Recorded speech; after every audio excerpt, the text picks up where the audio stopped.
was 1945. The war was over.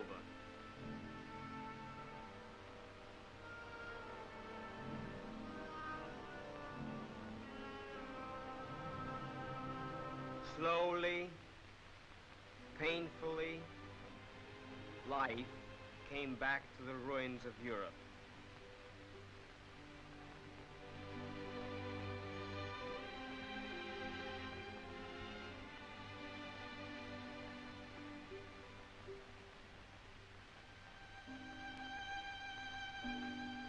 The war was over, but there was no peace. Despair crouched over the continent. Hopelessness circled Europe like a bird of prey. Why? What were the forces? What were the issues in a war that turned nations into rubble heaps and populations into beggars? The people wanted the answers. They wanted to know what happened and why. In the Palace of Justice in Nuremberg, the people of the world came together, for there sat the International Military Tribunal to judge the chief Nazi war criminals.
Justice Robert H. Jackson, the chief American prosecutor, makes the opening statement for the prosecution. The privilege of opening the first trial in history. The privilege of opening the first trial in history for crimes against the peace of the world imposes a grave responsibility. The wrongs which we seek to condemn and punish have been so calculated, so malignant, and so devastating that civilization cannot tolerate their being ignored because it cannot survive their being repeated.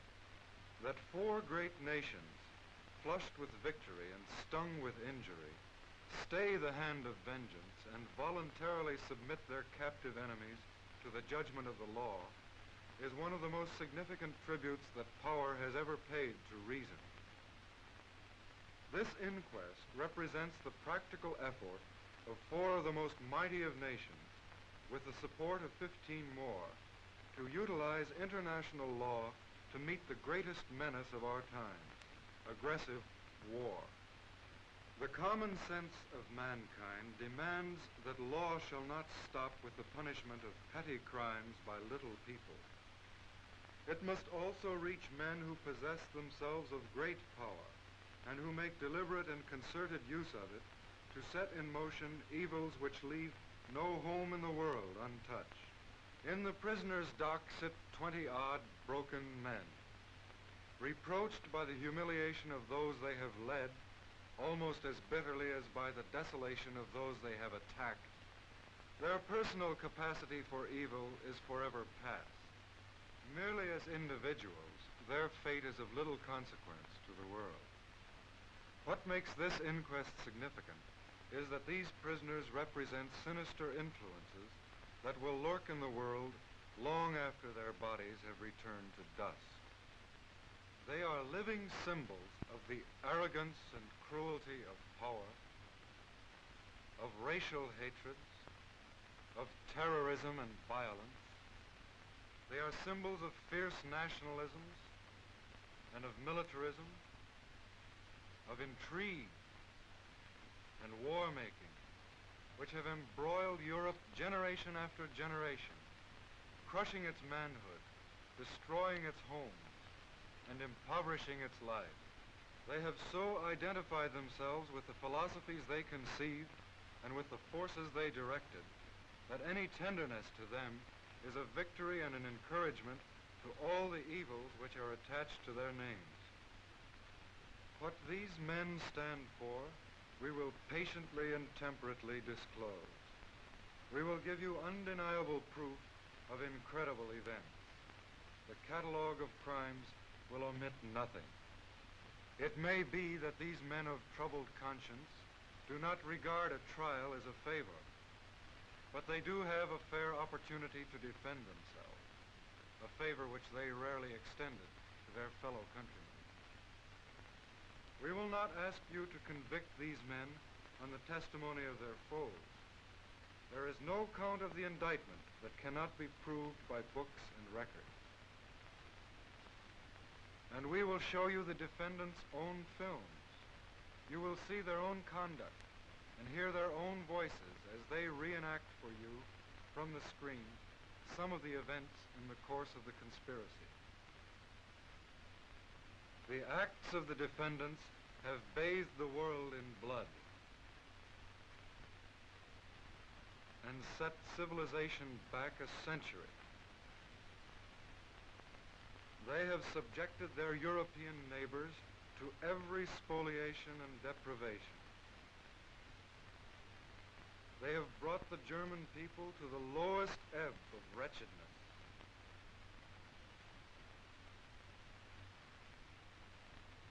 They have stirred hatreds and incited domestic violence on every continent.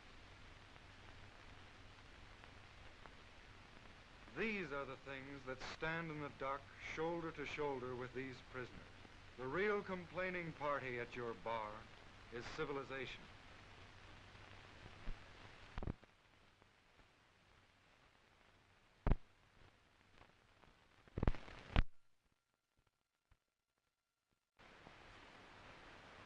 The United States of America present count 1 of the indictment, that all the defendants participated as organizers or accomplices in a common plan or conspiracy to commit crimes against peace, war crimes, and crimes against humanity.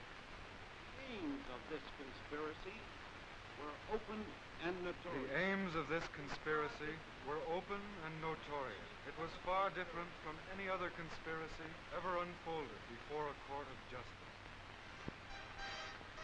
Pistol shots, and then wildfire. The heart leapt as old war experiences were relived. Its history is the history of the Nazi Party, which grew from the brawling streets of Munich in the 20s.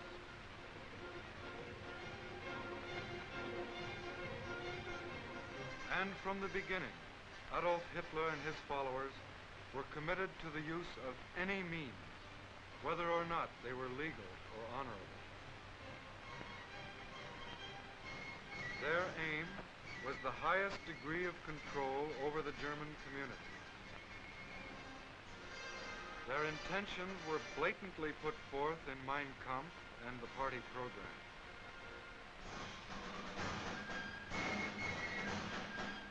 And they preached their favorite doctrine up and down the land. They said that persons of a so-called German blood were a master race, entitled to subjugate or even exterminate other races. They said that the Germans should be ruled under the Führerprinzip, or leadership principle, by which each sub-leader owed unconditional obedience to his superior, and so on right up to Adolf Hitler. They said that war was a noble and necessary activity of Germany.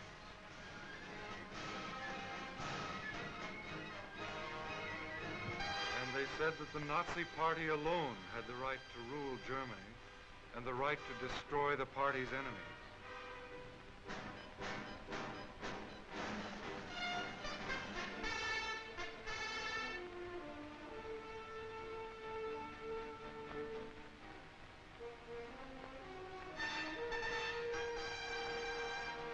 Their rise to power was based on fraud, deceit, intimidation, and coercion, culminating finally in terror and flame.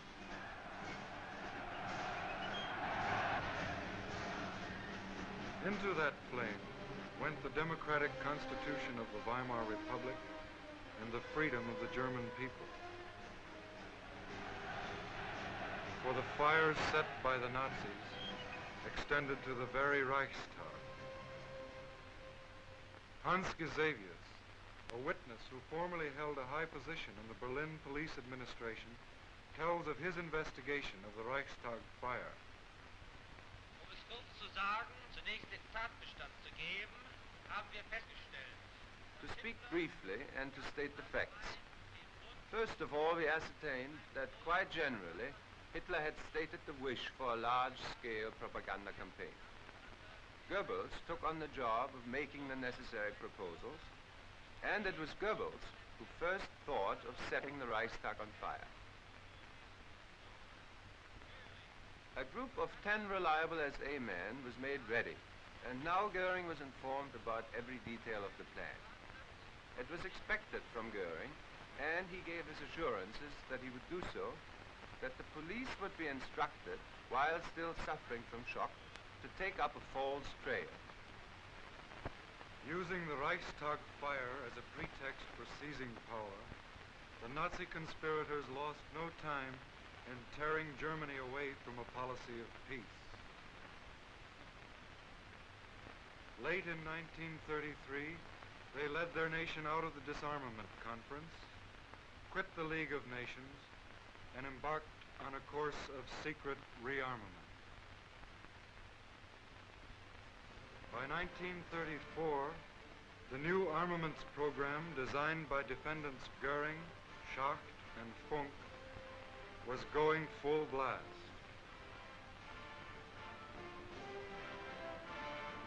German industry was again turning out the tools of war. The Krupp plants hummed, and 1 year later, Goering could announce, From the strong foundation of the National Socialist ideology, today rises once again the German armed forces. a few days later, General von Blomberg announced the new law for compulsory military service.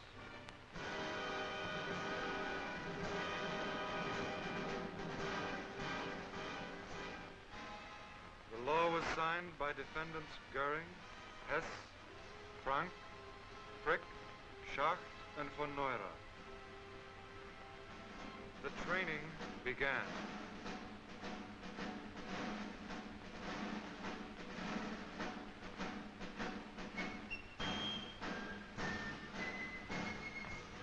Finally, in spring of 1936, the Nazis sent their new troops marching into the Rhineland.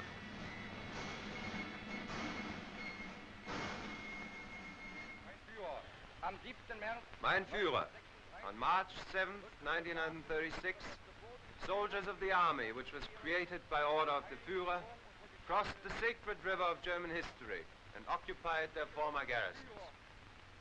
They pledged the Führer, whatever decisions he may make, unbreakable faith and obedience, and they vowed to follow him and to prove their sincerity by their never-ending love for Germany. The columns grew longer.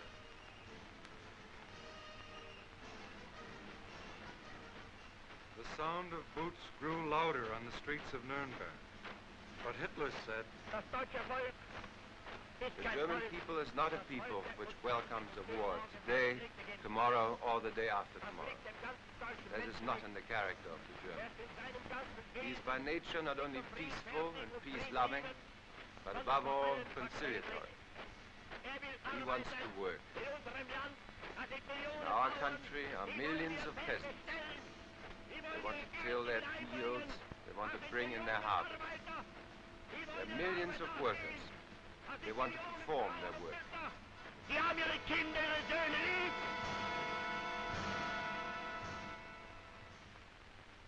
But the Nazi conspirators, in the name of Lebensraum, continued to plot new aggressions against peace. In November 1937, Hitler called a special meeting with defendants Goering, von Neurath, and Raeder, and generals von Blomberg and von Fritsch. The meeting was secret, but Lieutenant Colonel Hossbach, Hitler's personal adjutant, faithfully recorded Hitler's words. The German question can be solved only by way of force. For the improvement of our military political position, it must be our first aim, in every case of entanglement by war, to conquer Czechoslovakia and Austria simultaneously. The annexation of the two states to Germany, militarily and politically, would constitute a considerable relief.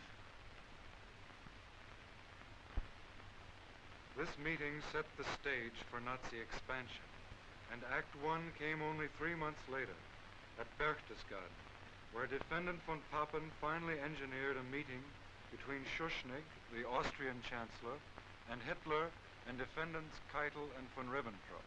Guido Schmidt, who was Austrian Foreign Minister at the time, also attended the meeting, and now he takes the witness stand. Did Hitler demand that Seyss-Inquart be made Minister of Security? That was one of the demands on their program. Were there also demands made with regard to currency exchange and customs? There were demands of an economic nature of every kind. Hitler told you that you had until February 15th to accept his terms, didn't he? And he told you that if you didn't do so, he would use force? The ultimatum, as Hitler stated it, was that he intended, as early as February, to march into Austria, and that, for the last time, he was prepared to postpone it. Faced by these threats, the Austrians carried out all Hitler's demands. But the Nazi conspirators weren't satisfied. A month later, when Schuschnigg announced a plebiscite on Austrian independence, Hitler and Defendant Goering demanded the plebiscite be canceled. Another ultimatum demanded Schuschnigg resign within 3 hours. Fearing invasion, Schuschnigg resigned, and finally Defendant Seyss-Inquart was appointed the new Chancellor of Austria. That same day, Goering in Berlin called Kepler of the German embassy in Vienna. The conversation was transcribed. Kepler spoke first. Well, we represent the government now. Yes, that's it. You're the government. Listen carefully. The following telegram should be sent here from Seyss-Inquart. Take the notes. The provisional Austrian government sends to the German government the urgent request to support it in its task to help prevent bloodshed. For this purpose, it asks the German government to send German troops as soon as possible. Well, SA and SS are marching through the streets. Everything has collapsed with the professional groups. Seyss-Inquart is the only one who still has power in Austria. Yes. Then our troops will cross the border today.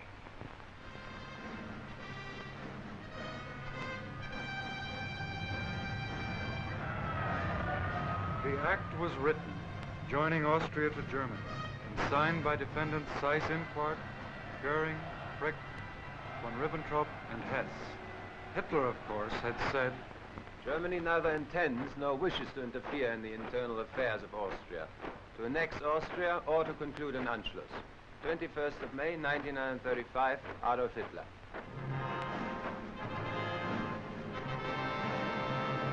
The curtain fell on Act I, but already the Nazi conspirators prepared for Act II, with this 1938 memorandum from Hitler to his high command. It is my unalterable decision to smash Czechoslovakia by military action in the near future. It is the job of the political leaders to bring about the politically and militarily suitable moment. Konrad Henlein was designated political leader. The plan was labeled Operation Green, and Defendant Jodl issued another memorandum reading, Operation Green will be set in motion by means of an incident in Czechoslovakia, which will give Germany provocation for military intervention. The fixing of the exact time for this incident is of the utmost importance. A few months later, Germany signed the Munich Pact with England, France, and Italy. This pact involved the transfer of the Sudetenland to Germany. The conspirators called it their last territorial demand.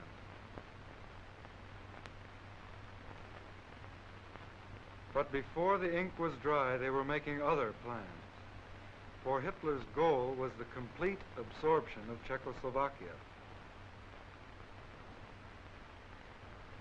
And now the Czech president, Hacha, was called to a meeting with Hitler and defendants Goering, von Ribbentrop, and Keitel.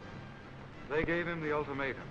Bohemia and Moravia would be incorporated into Germany immediately, or Czechoslovakia would be invaded and Prague destroyed from the air. Hacha was helpless. Defendants von Ribbentrop and Frick signed the decree making Bohemia and Moravia a German protectorate. Speaking some months before about the Sudetenland, however, Hitler had said, I have promised, and repeated here, that there will be no more territorial problems for Germany and Europe.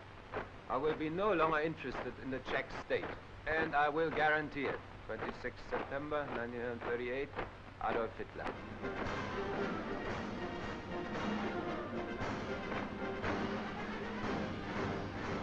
Now, according to more of his adjutant's notes, Hitler reviewed the Nazi plan of violence and treachery from 1934 to 39. The notes read, First, rearmament. In 1935, the introduction of compulsory military service. After that, militarization of the Rhineland. 1 year later, Austria came. It brought about a considerable reinforcement of the Reich. The next step was Bohemia and Moravia. Then followed the erection of the Protectorate, and with that, the basis for action against Poland was laid. Basically, I did not organize the armed forces in order not to strike. The decision to strike was always in me. In the name of the United Kingdom of Great Britain and Northern Ireland, Sir Hartley Shawcross presents Count 2, Crimes Against Peace, charging that all the defendants participated in the planning and waging of wars of aggression, wars in violation of international treaties, agreements, and assurances. The first step was the Rhineland, and the next step was Austria. the Rhineland is occupied, Austria and Czechoslovakia are seized by Germany, and now the Nazi conspirators turn to the next problem, the conquest of Poland. Again, an adjutant, Lieutenant Colonel Schmundt, transcribed Hitler's words. The solution of the problem demands courage. It is impossible without invasion of foreign states or attacks on foreign property. There's therefore no question of sparing Poland, and we are left with the decision to attack Poland at the first suitable opportunity. We cannot expect a repetition of the Czech affair. There will be war. Meanwhile, according to their well-established practice, the conspirators stirred up the Danzig issue to furnish frontier incidents which could justify an attack on Poland. Then, on 23 August, the Nazis signed their non-aggression pact with Russia. Then Hitler told his high command, Now Poland is in the position in which I want her. I'm only afraid that at the last moment some Schweinehund will make a proposal for mediation. appeals were made, twice by the Pope and by President Roosevelt.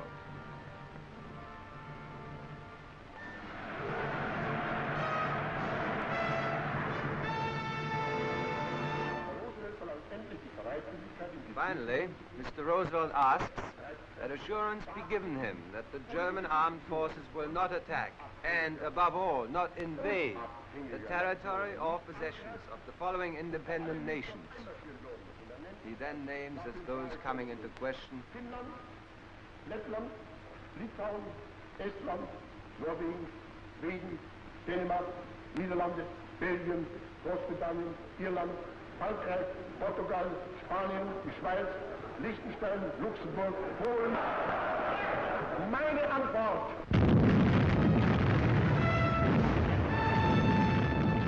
On 1 September 1939, the Nazis sent the Wehrmacht smashing into Poland and into a new world war. For France and England, faithful to their mutual assistance pact with Poland, immediately declared war on Germany.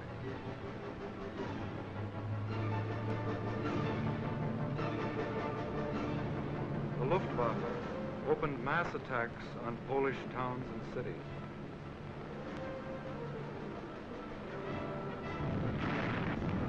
And Hitler, according to Schmundt's notes, said, Destruction of Poland in the foreground. I shall give a propagandist cause for starting the war. Never mind whether it be plausible or not. Have no pity. Take a brutal attitude. But, as usual, before the attack on Poland, Hitler told the world, During the troubled months of the past year, the friendship between Poland and Germany has been one of the reassuring factors in the political life of Europe. 30th of January 1939, Adolf Hitler. The path of destruction started in Poland, but soon it led north and south across all Europe. And each new aggression was based on Hitler's principle that in war, victory, not right, is what matters. Non-aggression treaty. It is firmly resolved to maintain peace between Denmark and Germany in all circumstances. 31st of May, 1939, Ribbentrop. But on 9 April 1940, German troops invaded Denmark.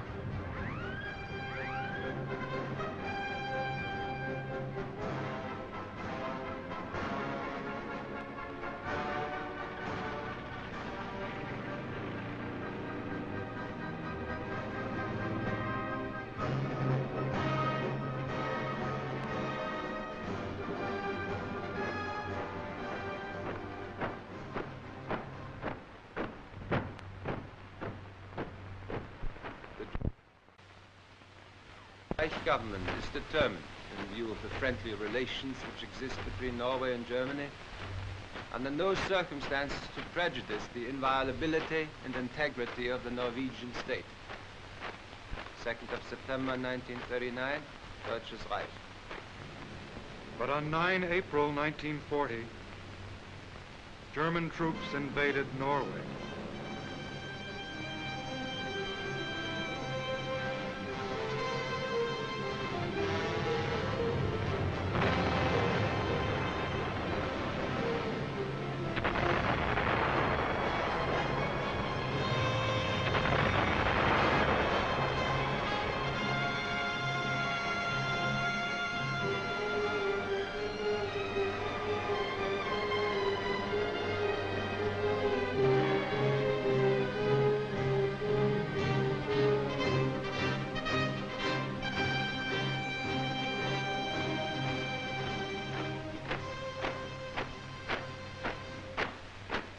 I assure the governments of Belgium, Holland, and Luxembourg that Germany will not violate their neutrality. 6th of October, 1939, Adolf Hitler. But on May 10th, 1940, German troops invaded Belgium, Holland, and Luxembourg.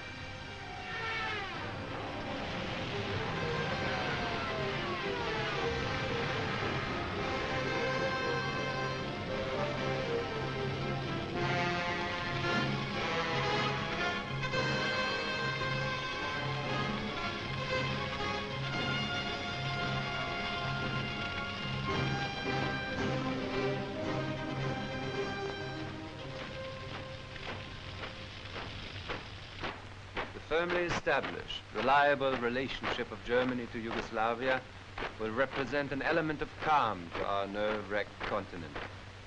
This peace is the goal of all who are disposed to perform really constructive work. 1st of June, 1939, Adolf Hitler. But on 6 April 1941, German troops invaded Yugoslavia.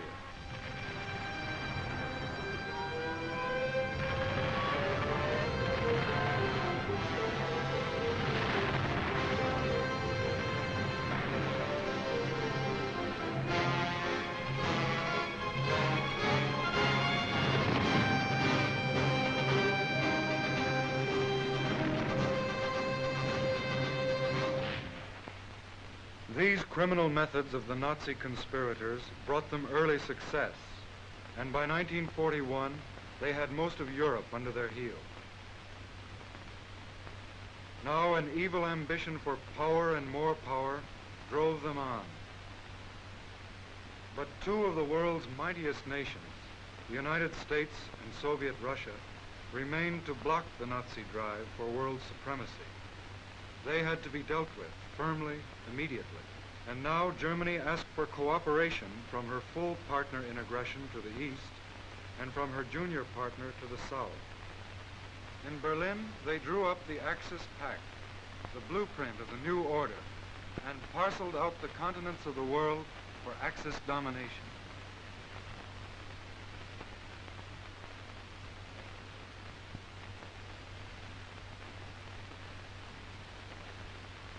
Italy was to get the Mediterranean sphere. Japan was to get the Orient, and to Germany would go the rest of the world.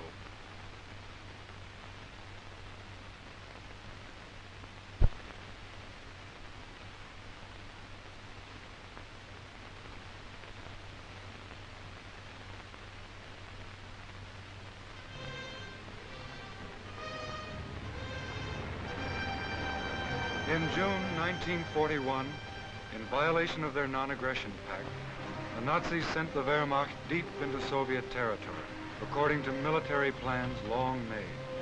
As usual, there was no declaration of war. Hitler had said, today Germany, tomorrow the world, and this was tomorrow.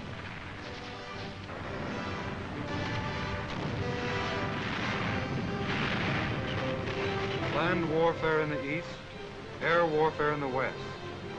For now Defendant Goering's Luftwaffe was hurled with full force against the people and cities of Britain.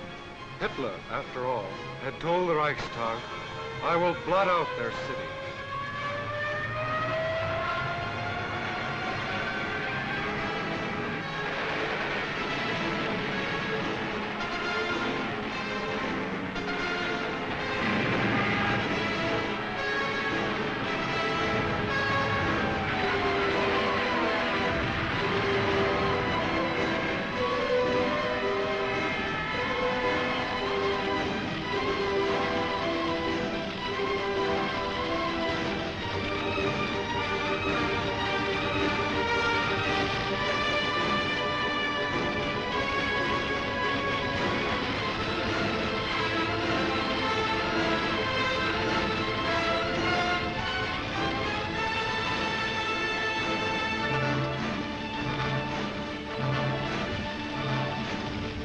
Then, on 7 December 1941, the Japanese, keeping their end of an infamous bargain, struck at the United States, also without declaration of war. Japanese bombs rained on Pearl Harbor, spreading war finally to the Pacific.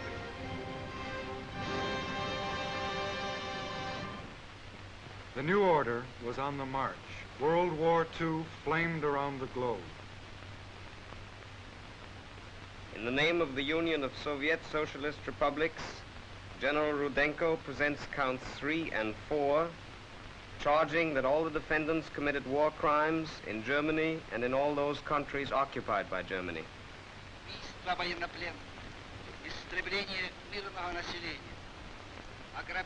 The Nazi conspirators committed crimes against enemy armies, against prisoners of war, against the civilians of occupied land. They believed in the barbaric doctrine of total war and considered themselves freed from the restraints of international law or the established customs of war. Their ruthless policies were ordered in directives like this one from General Reinecke of the Wehrmacht High Command. The Bolshevist soldier has lost all claim to treatment as an honorable opponent. Active or passive resistance must be broken immediately by force of arms. Prisoners of war attempting to escape are to be fired on without previous challenge. No warning shot must be fired. More proof of this savage Nazi policy comes from the affidavit of Kurt Lindau, a former Gestapo officer. There existed in the prisoner of war camps on the Eastern Front small screening teams headed by lower-ranking members of the Gestapo. It was the duty of these teams to segregate the prisoners of war who were candidates for execution according to the orders that had been given, and to report them to the office of the Gestapo.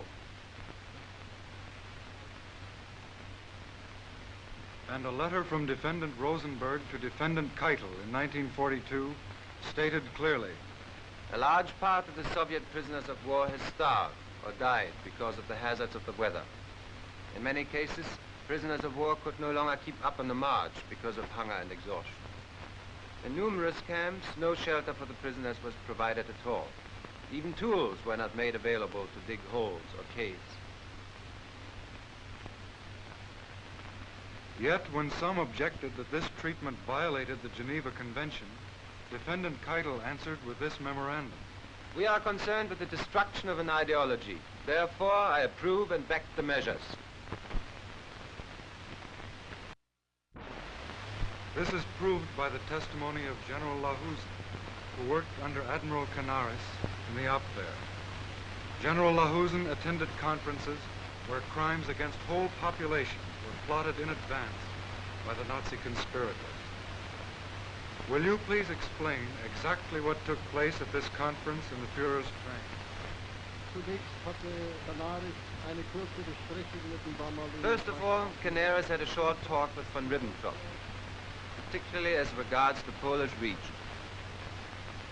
Secondly, Canaris spoke vehemently against the measures that Canaris had found out about, to wit, the projected shooting and extermination measures that were being directed against the Polish intelligentsia, nobility and clergy, as well as all elements that could be regarded as embodiments of the national resistance movement.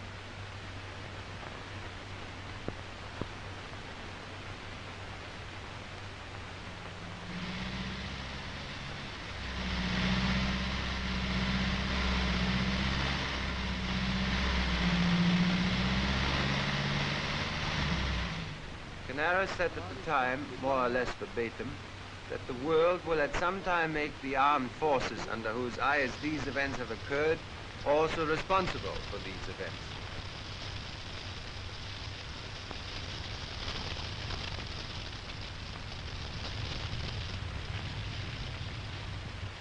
Defendant Frank, Nazi governor of Poland, was another of the conspirators guilty of directing mass murder. In his diary, he speaks of taking advantage of the focus of attention on the Western Front by carrying out wholesale liquidation of thousands of Poles. These atrocities were not restricted to the east.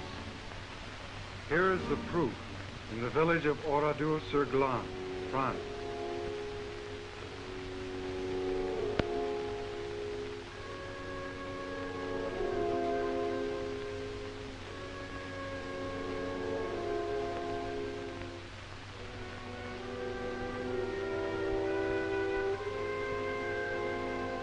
Here is the proof in the town of Bonn, Belgium.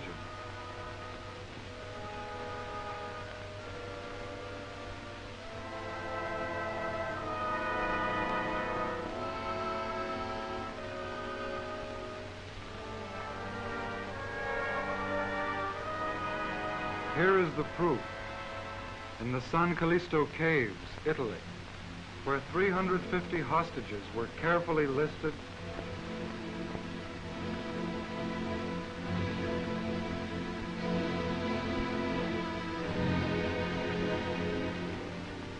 and systematically murdered.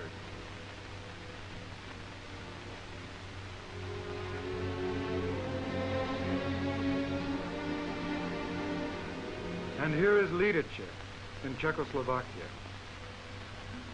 In blind retaliation for the assassination of SS man Heydrich, the Nazis murdered all Lidice's men and sent their women and children into slavery in Germany.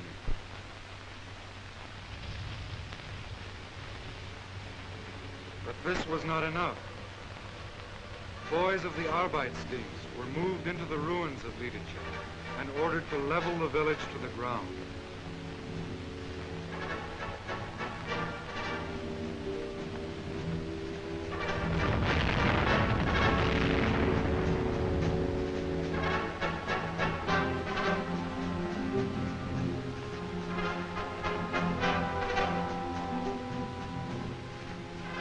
Lidice was to be the Nazis' example to all occupied peoples.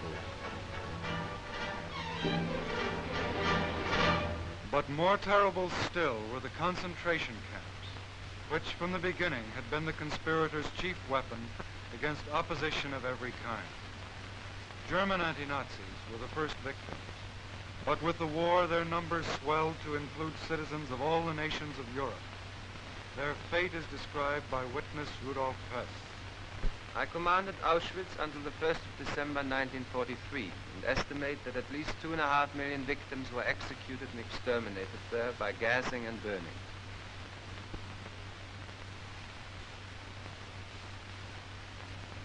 At least another 500,000 succumbed to starvation and disease, making a total dead of about 3 million. Included among the executed and burned were approximately 20,000 Russian prisoners of war who were delivered at Auschwitz in Wehrmacht transports.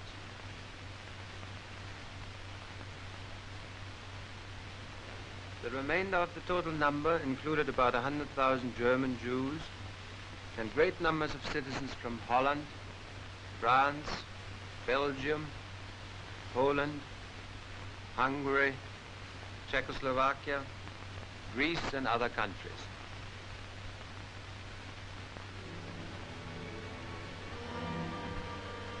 Medical experiments, too, were standard procedure at many concentration camps. These included lowering the body temperature to 28 degrees centigrade, high-altitude tests in pressure chambers, experiments with poisoned bullets and contagious diseases, and even sterilization experiments. This was genocide, the premeditated destruction of entire peoples. Genocide, the direct result of the Nazis' claim that they had the right to destroy the party's opposition. Tomorrow the world, dead or alive.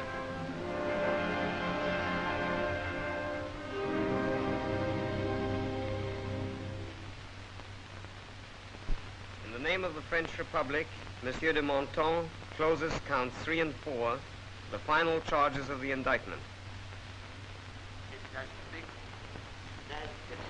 All the defendants committed crimes against humanity, including the murder and persecution of all people opposed to the Nazi Party, and the enslavement, exploitation, and deportation of civilian population.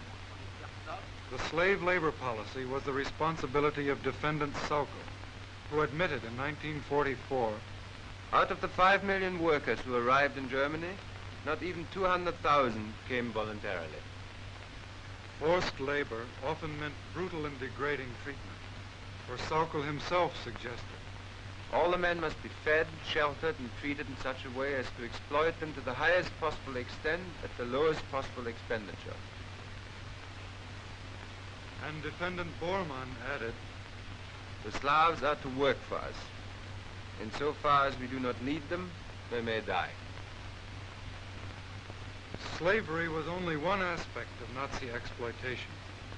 Defendant Goering, in a talk with German occupation authorities in 1942, discussed another, plunder. God knows you are not sent out to work for the welfare of the people in your charge, but to get the utmost out of them so that the German people can live. This everlasting concern about foreign people must cease now, once and forever. I have here before me reports on what you are expected to deliver. It makes no difference to me in this case if you say that your people will starve.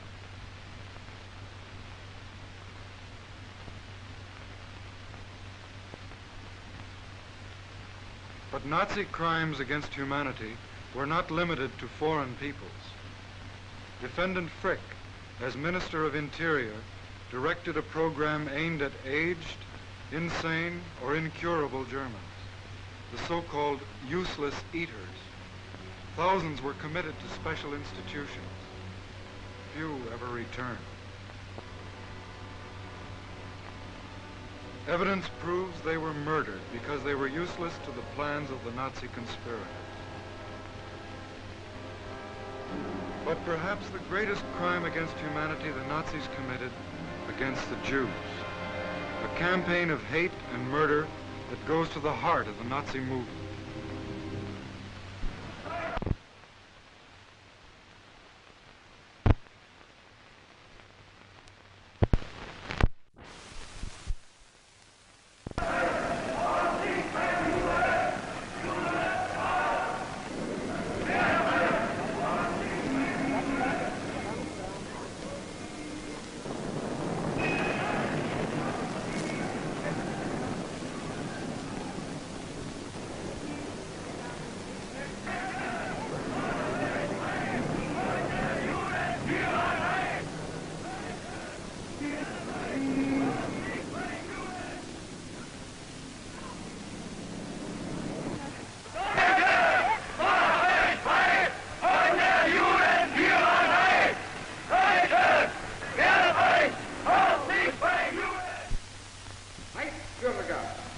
nur der staatsangehörige Deutschen oder artverwandten. German citizens are only those of German or related blood willing to serve the German Reich and people.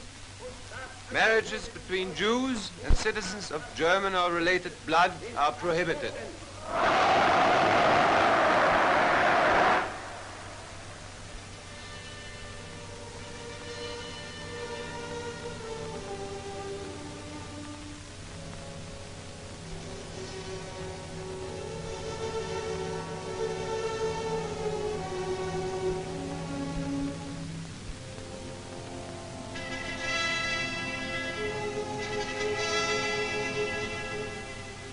SS Brigadier General Stroop, in charge of the Warsaw Ghetto in 1943, had learned his Nazi lessons well.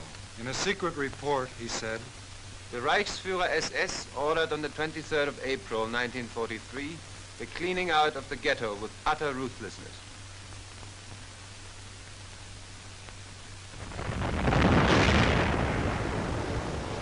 I therefore decided to destroy and burn down the entire ghetto. Jews frequently left their hideouts, but occasionally remained in the burning buildings and jumped out of the windows only when the heat became unbearable.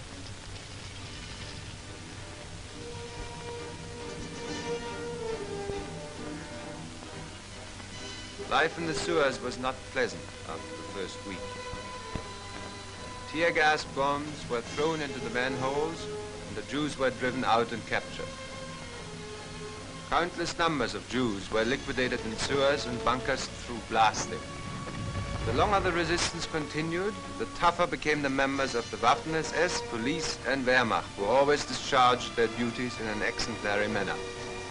little by little, the Nazis were reaching what they called the final solution, the total extermination of the Jews of Europe. Hess described the process well. We had 2 SS doctors on duty at Auschwitz to examine the incoming transports of prisoners. The prisoners would be marched past one of the doctors who would make spot decisions as they walked by. Those who were fit for work were sent into the camp. Others were sent immediately to the extermination plant. Children of tender years were invariably exterminated, since by reasons of their youth they were unable to work. We endeavored to fool them into thinking they were to go through a delousing process.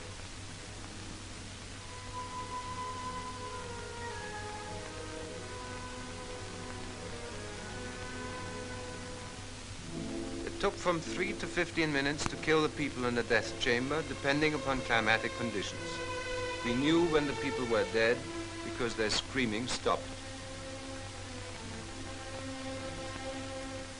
We usually waited about 1/2 hour before we opened the doors and removed the bodies. After the bodies were removed, our special commandos took off the rings and extracted the gold from the teeth of the corpses. Much of this loot was then transferred to secret vaults of the Reichsbank at Frankfurt am Main, the Reichsbank of Defendant Funk.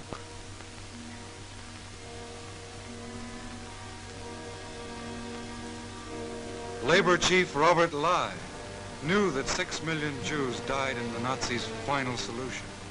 In his will, he said, In anti-Semitism, we violated a basic commandment of God's creation. It is hard to admit mistakes, but the whole existence of our people is in question. We must have the courage to rid ourselves of anti-Semitism. God has taught me that in my cell in Nuremberg.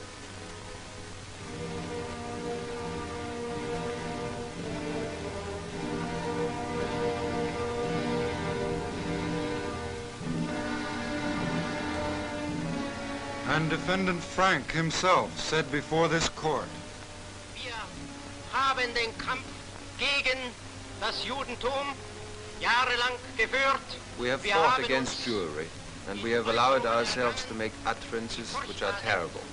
1,000 years will pass, and this guilt of Germany will still not be erased. the prosecution rests. The defense begins. They call 61 witnesses and introduce 38,000 affidavits on the defendant's behalf. They submit 136,000 more affidavits on behalf of the SS, 10,000 on behalf of the SA, 7,000 on behalf of the SD, 3,000 on behalf of the General Staff and OKW, 2,000 on behalf of the Gestapo. These attorneys were personally selected by the defendants. Many are well-known German lawyers, and each now rises to plead acquittal for his client. Some make blanket denials of all guilt.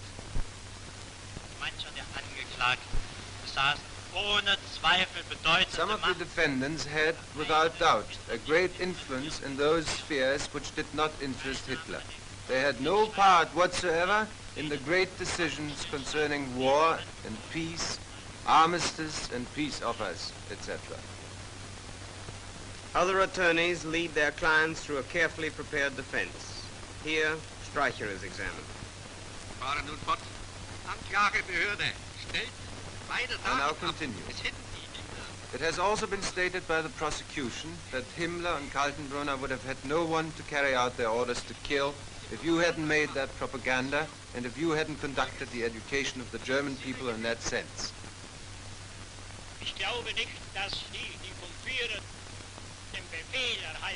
I don't believe that those who had been given the order by the Führer to carry out the killings or to pass an order to kill, that those people would have been made to do this by my periodical.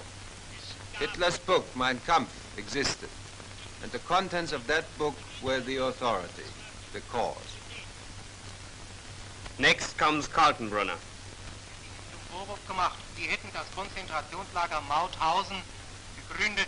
You are accused of establishing Mauthausen, of inspecting and visiting this camp regularly. The witness Hellriegel testified having seen you in this camp, and further testified having seen you at the inspection of gas chambers, and while these gas chambers were in operation.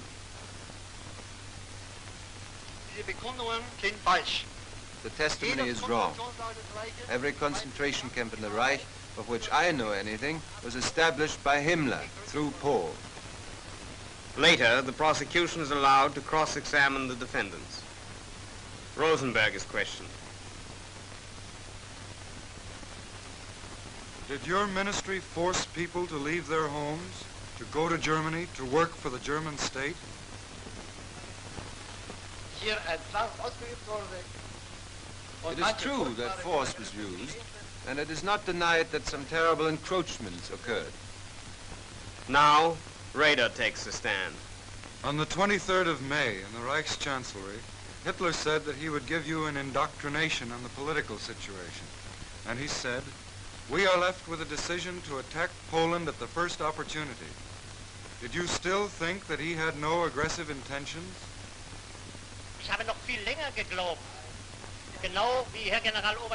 I believed that for a long time. Just as General Jodl said, after Hitler had solved the Czech problem purely politically, it was to be hoped he would also be able to solve the Polish question without bloodshed. I believed that until the last moment, until the 22nd of August. Keitel is cross-examined.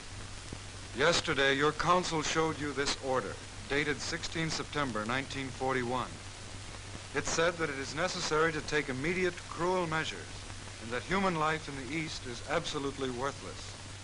You remember the basic idea of the order, that human life costs absolutely nothing? Please answer the question. You signed this order with this statement? Ja. Next, Jodl.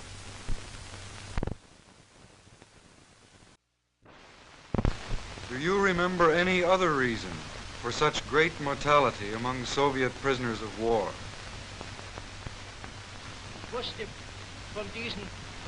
I didn't know the reasons for this mass murder, but they seem to be completely wrong. That I do know. Now, von Ribbentrop. Are you telling the tribunal on your oath that you knew nothing about the effect of military pressure on Austria?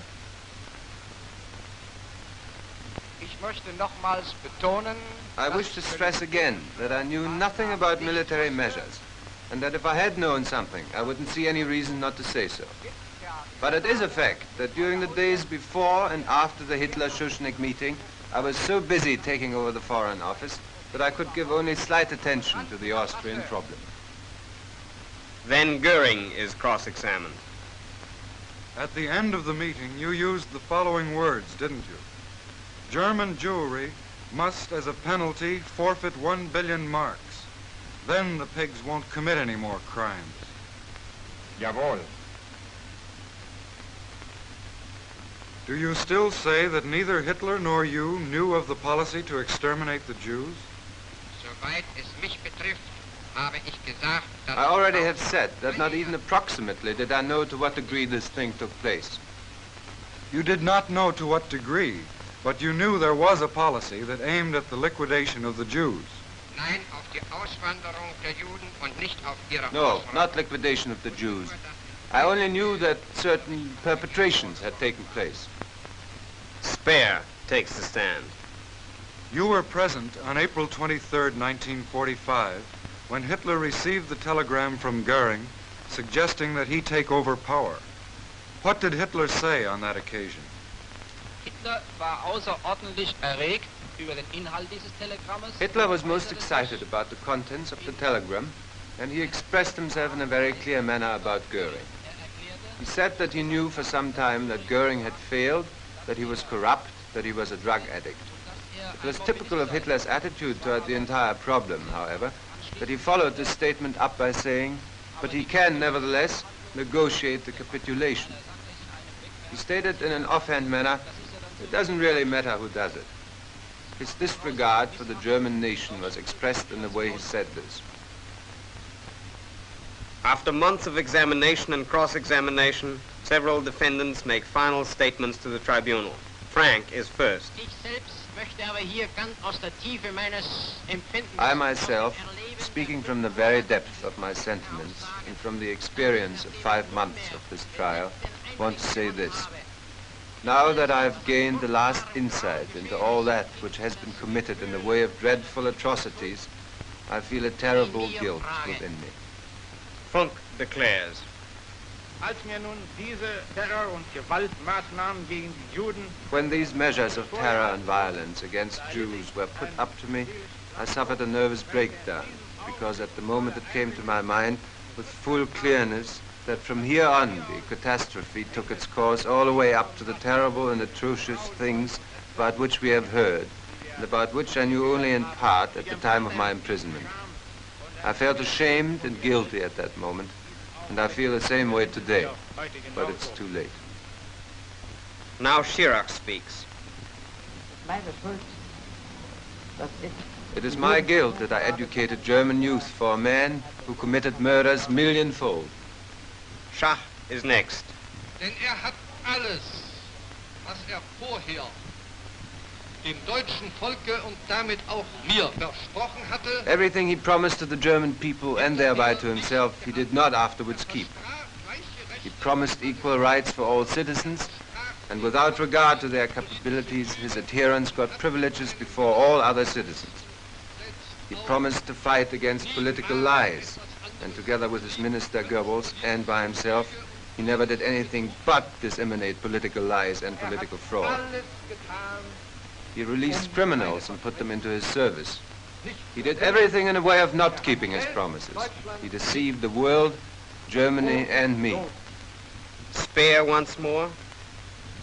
The tremendous danger contained in this totalitarian system only became really clear the moment we were approaching the end. Everything that has happened during this trial, everything you have seen in the way of orders which were carried out without any hesitation, did after all turn out to be mistaken. That is why this trial must contribute to the prevention of such distorted wars in the future and to the establishment of principles for human cooperation. And Keitel again. Ich habe geirrt. War nicht imstande. I erred. I was not able to prevent what should have been prevented. That is my guilt. Das ist I meine can Schuld. only wish that out of a clear recognition of the causes, of the disastrous methods, and the terrible consequences of this war, there will arise for the German people a new hope for a better future in the community of nations. Now Frank. Wir rufen das deutsche Volk, dessen Machtträger wir mit waren. We call on the German people, whose representatives we were, to abandon this way, which was doomed to failure in the will and justice of God, and which is doomed for everyone who may try to follow it, anywhere in the world. The last defendant to speak is Fritzsche. Nun, Sie haben von Hitler nichts Gutes erwartet. You of the prosecution did not expect anything good from Hitler, and you are amazed about the extent of what really happened. But then try to understand the indignation of those who did expect something good from Hitler and were betrayed. I am one of these betrayed. Finally, both defense and prosecution sum up their arguments for the tribunal. An aggressor can be branded only by the world's conscience. That supreme organ of humanity must have not only real, but also moral authority. Its impartial judgment must be looked upon with general confidence. It must stand above the contesting parties. In the name of the United States of America, Justice Jackson delivers his summation. According to the testimony of each defendant, these men saw no evil, spoke none, and none was uttered in their presence. If we combine only the stories from the front bench, this is the ridiculous composite picture of Hitler's government that emerges. It was composed of a number 2 man who never suspected the Jewish extermination program, although he signed over a score of anti-Semitic decrees. A number 3 man who was merely an innocent middleman, transmitting Hitler's orders without even reading them, like a postman or delivery boy. A foreign minister who knew little of foreign affairs and nothing of foreign policy. A field marshal who issued orders to the armed forces but had no idea of the results they would have in practice. A security chief who was of the impression that the policing functions of his Gestapo and SD were somewhat on the lines of directing traffic. A party philosopher who had no idea of the violence which his philosophy was inciting in the 20th century. A governor general of Poland who reigned but did not rule. A Gauleiter of Franconia whose occupation was to pour forth filthy writings about the Jews, but who had no idea that anybody would read them. A minister of the Interior who knew not even what went on in his own office, much less the interior of his own department, and nothing at all about the interior of Germany. A Reichsbank president who was totally ignorant of what went in and out of the vaults of his bank. To say of these men that they are not guilty, it would be as true to say there has been no war, there are no slain, there has been no crime. In the name of the United Kingdom of Great Britain and Northern Ireland, Sir Hartley Shawcross delivers his summation. This trial must form a milestone in the history of civilization, not only marking that right shall in the end triumph over evil, but also that ordinary people of the world, and I make no distinction here between friend and foe, are now determined that the individual must transcend the state. The state and law are made for man, that through them he may achieve a fuller life, a higher purpose, and a greater dignity. In the name of the Union of Soviet Socialist Republics, General Rudenko delivers his summation. And when we ask, have the charges against the defendants been proved before the court? Have the defendants been convicted of their guilt? There is only one answer. Their crimes have been proved. Neither the statements of the defendants nor the arguments of the defense were able to refute our grave accusations. It has been impossible to cast doubt on events which actually took place. The truth cannot be challenged. That is the real meaning of this trial. That is the lasting result of our long and strenuous effort. In the name of the French Republic, Monsieur de Rive delivers his summation. When this international trial is closed and the principal war criminals sentenced, we shall go back to our own countries. The fate of these men now lies entirely with your conscience. This is beyond our competence. Our task is finished. Now it is for you, in the silence of your deliberations, to listen to innocent blood crying for justice.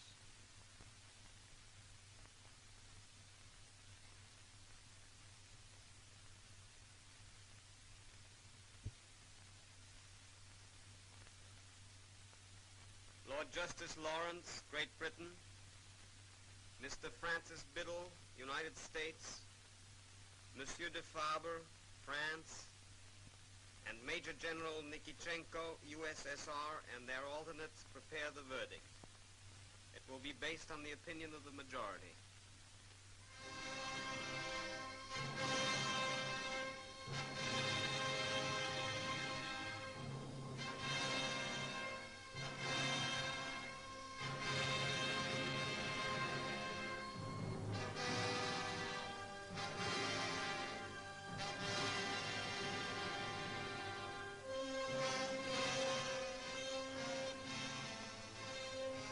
On October 1st, 1946, the verdict is delivered by Lord Justice Lawrence, President of the Tribunal. Of the organizations, the SS, SD, Gestapo, and Leadership Corps are found guilty. The High Command, SA, and Reich Cabinet not guilty. As for the individual, Wilhelm Hermann Goering, guilty of conspiracy, crimes against peace, war crimes, and crimes against humanity. Death by hanging. Rudolf Hess, guilty of conspiracy and crimes against peace. Life imprisonment. Joachim von Ribbentrop, guilty of conspiracy, crimes against peace, war crimes, and crimes against humanity. Death by hanging. Wilhelm Keitel, guilty of conspiracy, crimes against peace, war crimes, and crimes against humanity. Death by hanging. Ernst Kaltenbrunner, guilty of war crimes and crimes against humanity. Death by hanging. Alfred Rosenberg, guilty of conspiracy, crimes against peace, war crimes, and crimes against humanity. Death by hanging. Hans Frank, guilty of war crimes and crimes against humanity. Death by hanging. Wilhelm Frick, guilty of crimes against peace, war crimes, and crimes against humanity. Death by hanging. Julius Streicher, guilty of crimes against humanity. Death by hanging. Walter Funk, guilty of crimes against peace, war crimes, and crimes against humanity. Life imprisonment. Hjalmar Schacht, not guilty on this indictment, released. Karl Dönitz, guilty of crimes against peace and war crimes, 10 years imprisonment. Erich Raeder, guilty of conspiracy, crimes against peace, and war crimes, life imprisonment. Baldur von Schirach, guilty of crimes against humanity, 20 years imprisonment. Fritz Saukel, guilty of war crimes and crimes against humanity, death by hanging. Alfred Jodl, guilty of conspiracy, crimes against peace, war crimes, and crimes against humanity, death by hanging. Franz von Papen, not guilty on this indictment, released. Albert Speer, guilty of war crimes and crimes against humanity, 20 years imprisonment. Konstantin von Neurath, guilty of conspiracy, crimes against peace, war crimes, and crimes against humanity, 15 years imprisonment. Arthur Seyss-Inquart, guilty of crimes against peace, war crimes, and crimes against humanity, death by hanging. Hans Fritzsche, not guilty on this indictment, released. Martin Bormann, tried in absentia, guilty of war crimes and crimes against humanity, death by hanging.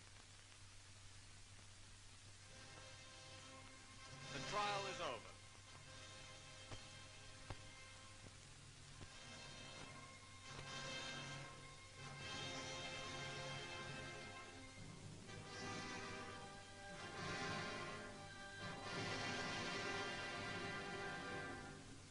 7 begin their prison sentences.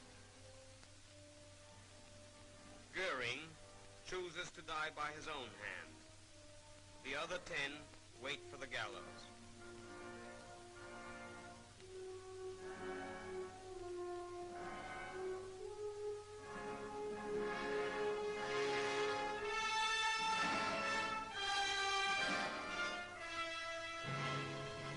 In Nuremberg, the people of the world found out what happened and why. But Nuremberg is more than an answer to a question. As Justice Jackson said, this trial is part of the great effort to make the peace more secure. It constitutes juridical action of a kind to ensure that those who start a war will pay for it personally. Nuremberg stands as a warning to all those who plan and wage aggressive war.